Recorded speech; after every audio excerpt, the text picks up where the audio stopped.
السلام علیکم ورحمۃ اللہ وبرکاتہ. الحمدللہ رب العالمین والصلاة والسلام علی رسول الامین نبینا محمد وعلی آلہ واصحابہ اجمعین، اما بعد. گزشتہ 3 دن سے آپ حضرات کے سامنے حضرت ابو ہریرہ رضی اللہ تعالیٰ عنہ کی ایک روایت کے سلسلے میں تفصیلی گفتگو چل رہی تھی، جس کے اندر اللہ کے نبی محمد عربی صلی اللہ علیہ وسلم نے ایک مسلمان کے دوسرے مسلمان پر کیا کیا حقوق ہوتے ہیں آپ صلی اللہ علیہ وسلم نے اس کی وضاحت کی.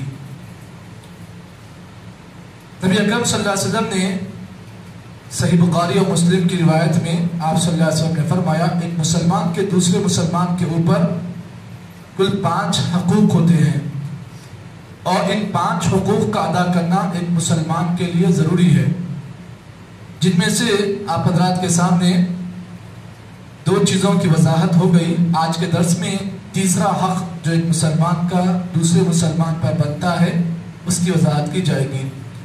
تیسرا حق جو ایک مسلمان کا دوسرے مسلمان پر بنتا ہے وہ یہ ہے کہ اجابت الدعوہ، جب کوئی مسلمان دعوت دے تو اس کی دعوت کو قبول کرے. اب یہاں پر آپ کے سامنے کچھ اہم باتیں میں بتانا چاہتا ہوں. دعوت کس چیز کی قبول کی جائے گی، اور ہر وہ دعوت جس کے اندر غلط کام ہو، خلاف شریعت کا کام ہو، کیا اس دعوت کو قبول کیا جائے یا رد کیا جائے. اور اس ایک ٹکڑے پر ایک اور گفتگو کی جائے گی کہ دعوت دینے والا کس انداز کا ہو، اس کی کمائی کس طریقے کی ہو، اور دعوت دینے والا شریعت کا پابند ہے یا نہیں اس کو دیکھا جائے. سب سے پہلے اس سلسلے میں شیخ صالح عثیمین رحمہ اللہ کا ایک قول آپ کے سامنے پیش کر دوں. اکثر بعض ہمارے مسلمان کہتے ہیں کہ جو بھی دعوت آئے اسے قبول کیا جائے. کیوں؟ دعوت تو قبول کرنا منصاب ٹھیک ہے، اچھی بات، دعوت قبول کرنا، اور خصوصی طور پر وہ دعوت جو ولیمے کی دعوت ہو اسے تو خاص طور پر قبول کرنے کا اللہ کے نبی نے حکم دیا ہے. نبی اکرم صلی اللہ علیہ وسلم نے کیا فرمایا؟ صحیح مسلم کی روایت آپ نے کہا، اذا دعی احدکم الى طعام الولیمہ فلیجب. اللہ کے رسول نے فرمایا جب تم میں سے کسی آدمی کو ولیمے کی دعوت دی جائے فلیجب، تو اس پر ضروری ہے کہ اسے قبول کرے. ٹھیک ہے، یہ روایت اتھینٹک ہے، صحیح ہے، اور صحیح مسلم کی روایت ہے. اب اس کو غلط نہیں کہا جائے گا. اب آگے آپ نے یہ بات بیان کی کہ سب سے برا ولیمہ، اب ولیمے کی دعوت قبول کرنے کا آپ نے حکم دیا ہے. اب آپ نے یہ بات بیان کی وشر الولیمہ، سب سے برا ولیمہ یہ ہے کہ جس ولیمے کی دعوت میں صرف مالداروں کو یاد رکھا جائے اور غریبوں کو بھول دیا جائے، وہ دعوت، ولیمے کی وہ دعوت سب سے بری دعوت ہے. جہاں پر آپ نے یہ حکم دیا کہ سب سے بہترین دعوت ولیمے کی ہے، وہیں پر آپ نے یہ بات بیان کی سب سے برا ولیمہ وہ ہے جس ولیمے کی دعوت میں صرف مالداروں کو بلایا جائے اور غریبوں کو اور مساکین کو نظر انداز کیا جائے. چلیے اس حدیث کو ماننا ہے نہیں ماننا ہے؟ ماننا ہے.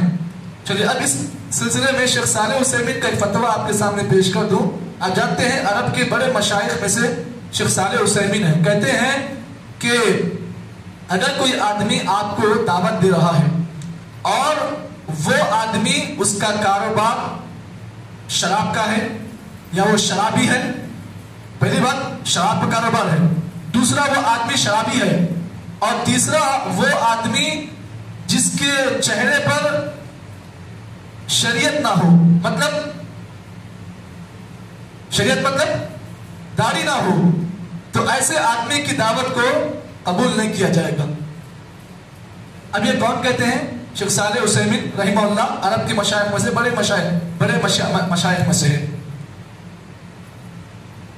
اب یہاں پر شیخ صالح عثیمین رحمہ اللہ نے دعوت کے اصول بیان کیے ہیں کہ دعوت کے اندر کچھ اصول ہیں کہ ہر وہ دعوت جس میں غلط کام کیا جائے آپ اسے قبول کریں گے، یہ غلط بات ہے. شرائط ہیں اس کے، خصوص طور پر ہمارے مسلمان دعوتوں میں بہت آگے رہتے ہیں. اور دعوتوں میں سب سے آگے پہلا دسترخوان ڈھونڈتے ہیں کہ کہاں تک پہلا دسترخوان ہے، بھاگتے ہیں فوری۔ اب یہاں پر دیکھا جائے کہ ہر وہ دعوت جس میں غلط کام ہو، کیا ایسی دعوت قبول کی جائے گی؟ جی ہاں، نہیں قبول کی جائے گی۔ چلیے اس سلسلے میں کچھ اصول آپ کے ساتھ بتا رہا ہوں، وہ 5 اصول ہیں، اس کو یاد رکھیں۔ پہلا اصول یہ ہے کہ اللہ یکون ہناک منکر فی مکان دعوہ۔ اگر کسی دعوت میں آپ دیکھ رہے ہیں کہ برائی کا کام ہو رہا ہے، برائی کا کام مطلب خلاف شریعت کوئی کام ہو رہا ہے، فَإِن كَانَ هُنَاكَ مُنْكَرٌ وَهُوَ يَسْتَطِيعُ إِزَالَهُ، اگر آپ کے پاس اس برائی کو آپ دیکھ رہے ہیں اور برائی سے آپ کے اندر رکانے کا طاقت ہے، اس برے کام کو آپ دیکھ رہے ہیں اور آپ کے پاس اتھارٹی ہے کہ اس برائی کا آپ روک سکتے ہیں، وَجَبَ عَلَيْهِ الْحُضُورُ، اس دعوت میں آپ شریک ہو سکتے ہیں، لیکن 2 شرطیں آپ پر واجب ہو جائیں گی۔ پہلی شرط یہ ہوگی اجابت الدعوہ، آپ دعوت قبول کریں گے، یہ پہلی شرط، اور دوسری شرط یہ ہے وَتَغْيِيرُ الْمُنْكَرِ، اور آپ اس برائی کو دیکھنے کے بعد اس برائی کو روکیں گے۔ آپ کسی ایسی دعوت میں جا رہے ہیں جہاں پر آپ اپنی آنکھوں سے برائی کو دیکھ رہے ہیں اور آپ کو معلوم ہے کہ اس دعوت میں برا کام ہو رہا ہے، اب پھر بھی اگر آپ اس دعوت میں اٹینڈ ہونا چاہتے ہیں تو تب آپ کے لیے 2 شرائط ہیں۔ پہلی شرط یہ ہے کہ آپ دعوت تو قبول کریں گے، اور دوسری شرط آپ پر یہ ہوگی کہ کھانا کھانے کے بعد اور کھانا کھانے سے پہلے اگر آپ کے پاس دعوت میں غلط کام ہو رہا ہے، آپ کے پاس اتھارٹی ہے روکنے کی، تو آپ روکیں گے۔ اگر اتھارٹی نہیں ہے روکنے کی تو حرم علیہ الحضور، اس دعوت میں حاضر ہونا آپ کے لیے حرام ہے۔ آپ کے لیے کیا ہے؟ حرام ہے۔ جی، یہ پہلی شرط ہے، یہ پہلا اصول ہے دعوت کا۔ اگر برائی کو آپ دیکھ رہے ہیں، روکنے کی اتھارٹی ہے تو آپ روکیں، اور یہ نہ دیکھیں کہ اگر میں روکوں گا تو دولہا میرے سے ناراض ہو جائے گا، دولہے کا باپ ناراض ہو جائے گا، دولہے کی اماں ناراض ہو جائے گی۔ اگر آپ یہ سب ٹھکوسنے چیزیں اگر آپ رکھیں گے اور آپ وہاں پر برائی کو اگر آپ نہیں روک سکتے تو السلام علیکم کہہ کر اس دعوت سے آپ واپس گھر کو جائیں، چٹنی مرچی کھا کر آرام سے اپنے گھر میں جی سو جائیں۔ یہ پہلی شرط ہے۔ اور دوسری شرط یہ ہے ان یکون الداعی للولیمہ مما لا یجب حجرۃ او یسن، آپ دیکھیں کہ جو آدمی آپ کو ولیمے کی دعوت دے رہا ہے کیا وہ سنت کا پابند ہے؟ اگر وہ سنتوں کو چھوڑ رہا ہے، سنت سے مراد اللہ کے نبی کی سنت، النکاح من سنتی، صرف رقے پر ہوتا ہے النکاح من سنتی، بقیہ کام پورے کون سے ہوتے ہیں؟ کون سے ہوتے ہیں؟ صرف دعوت کا جو کارڈ ہوتا ہے ولیمے کا یا پھر شادی کا جو رقطہ ہوتا ہے اس پہ لکھا ہوتا ہے النکاح من سنتی۔ اب وہاں جانے کے بعد جتنے بھی کام ہوتے ہیں سب سنت کا پوسٹ مارٹم کرنے والے ہوتے ہیں۔ تو اب یہاں پر آپ دیکھیں کہ اگر کوئی آدمی دعوت کے اندر سنتوں کا مذاق اڑا رہا ہے یا پھر سنتوں کو نیگلیکٹ کر رہا ہے یا پھر ایسا کوئی برائی کا کام کر رہا ہے تو اب آپ اس دعوت سے نکل جائیں، یہ آپ کے لیے بہتر ہے۔ تیسری شرط یہ ہے ان یکون الداعی مسلما، دعوت دینے والا مسلمان ہو۔ دعوت دینے والا کون ہو؟ مسلمان ہو۔ وَإِلَّا لَمْ تَجِدْ دَعْوَتُهُ اجابت لقول نبی صلی اللہ علیہ وسلم حق المسلم علی المسلم، دعوت دینے والا اگر مسلمان ہے تو آپ اس کی دعوت قبول کریں۔ اس کی دلیل اللہ کے نبی صلی اللہ علیہ وسلم نے فرمایا ایک مسلمان کے لیے حق ہے، واجب ہے کہ وہ مسلمان کی دعوت کو قبول کرے۔ معلوم یہ ہوا کہ دعوت اسی کی قبول کی جائے گی جو مسلمان ہو۔ چوتھی شرط ان یکون طعام الولیمہ مباحا یجوز اکلہ، یہ دیکھا جائے کہ ولیمے کا جو کھانا ہے وہ پسندیدہ ہو۔ پسندیدہ مطلب یہ ہے کہ ولیمے کی جو دعوت ہو وہ اللہ کے نبی کے طریقے پر ہو۔ اب آپ ولیمے کی دعوت میں جا رہے ہیں، وہاں پر اسراف ہوتا ہوا دیکھ رہے ہیں آپ، ایک کھانے پر ولیمہ ہو جائے گا، ایک سالن پر ولیمہ ہو جائے گا، ایک چکن پر ولیمہ ہو جائے گا، ٹھیک ہے۔ اگر آپ دیکھ رہے ہیں کہ وہاں پر اسراف ہو رہا ہے تو پھر آپ اس دعوت سے پرہیز کریں۔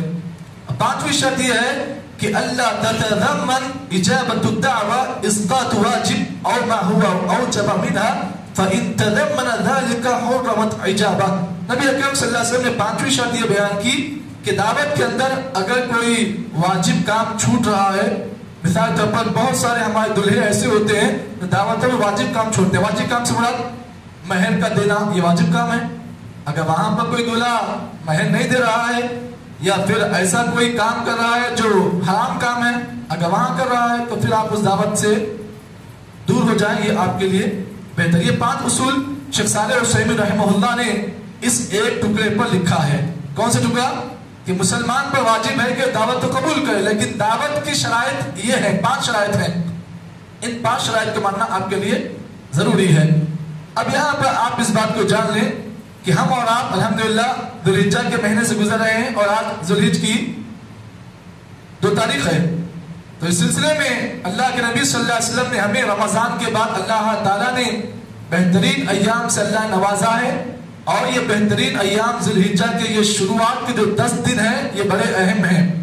اس سلسلے میں آپ اس بات کو یاد رکھیں، ان 10 دنوں کی اہمیت کے لیے بس ایک ہی حدیث کافی ہے جس میں اللہ کے نبی نے فرمایا ان افضل ایام الدنیا ایام العشر۔ نبی نے فرمایا دنیا کے تمام ایام میں سب سے بہترین ایام ذوالحجہ کی شروعات کے 10 دن ہیں۔ تو معلوم یہ ہوا یہ 10 دن جو ذوالحجہ کی شروعات کے 10 دن ہے یہ دنیا کے تمام ایام میں سب سے بہترین ایام ہیں۔ اب جہاں پر ہم یہ 10 دن پالیں، اللہ کے نبی کی سنت کو یاد رکھیں، نبی اکرم نے فرمایا فَأَكْثِرُوا فِيهِنَّ التَّسْبِيحَ وَالتَّهْلِيلَ وَالتَّحْمِيدَ۔ نبی نے کہا جب بھی تم یہ 10 دن پالو تو کثرت کے ساتھ لا الہ الا اللہ پڑھو اور اللہ کی تکبیر اللہ اکبر کہو والتحمید اور الحمدللہ کہو۔